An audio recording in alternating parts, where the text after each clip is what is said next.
تو اللہ پاک نے اس امت کو سردار الامہ بنایا ہے۔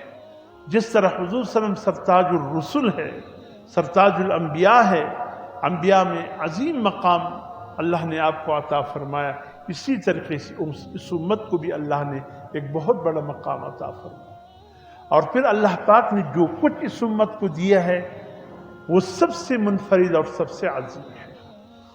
تفصیل میں نہیں جاؤں گا، بس مختصراً وقت کی بھی کمی ہے۔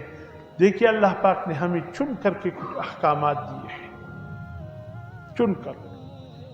اے امت محمدیہ صلی اللہ علیہ وسلم، یہ احکامات ہیں جو چن کر احکاموں میں ہم نے تمہیں دیا ہے۔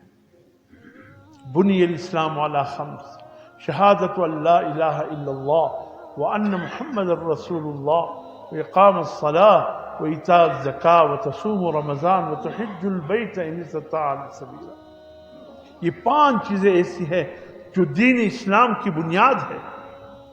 باقی ایمانیات ہے، آمنت باللہ وملائکتہ وکتبہ ورسلہ والیوم الآخر والقدر خیرہ وشرہ من اللہ تعالی والبعث بعد الموت۔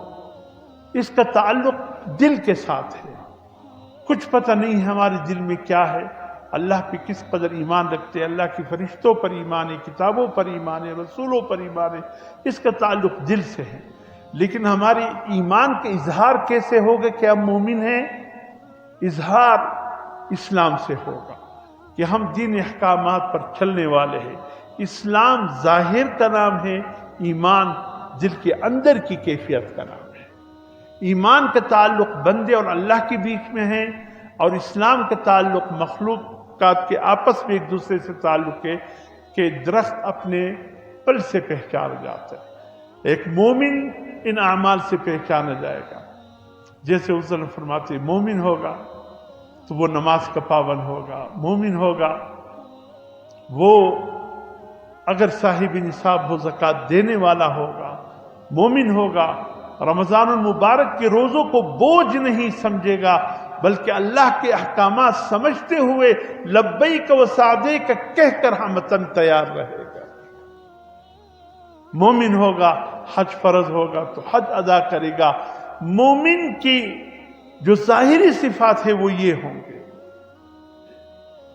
اب ایک شخص نماز ہی نہیں پڑھتا، اس کی ایمانیات میں فرق ہے، اس کی ایمان میں فرق ہے۔ ایک شخص روزے ہی نہیں رکھتا، اس پہ رمضان اور غیر رمضان یوں ہی گزر جاتے، پرواہ ہی نہیں ہے، تو ہمیں شک پڑ رہا ہے کہ کہیں اس کی ایمان میں بھی فرق ہوگا۔ صاحب نصاب ہے، زکوٰۃ اس پر فرض ہے، ادا ہی نہیں کرتا، ہمیں اس کے ایمان میں فرق نظر آ۔ حج اس پر فرض ہو چکا ہے، یہ فرض حج ادا نہیں کرتا، ہمیں اس کے ایمان میں فرق نظر آ رہا ہے۔ اگر اس کے ایمان کامل ہوتا، مضبوط ہوتا، تو اس کے درخت پر یہ خوبصورت پل لگتے۔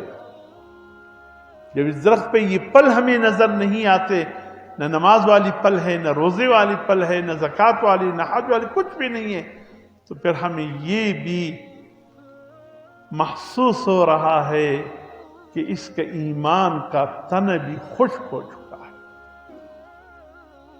اس لیے میرے محترم دوستو، حضور نے فرمایا اسلام کی بنیاد حضور صلی اللہ علیہ وسلم نے ان 5 چیزوں پر قائم فرمائی، اور اس میں میرے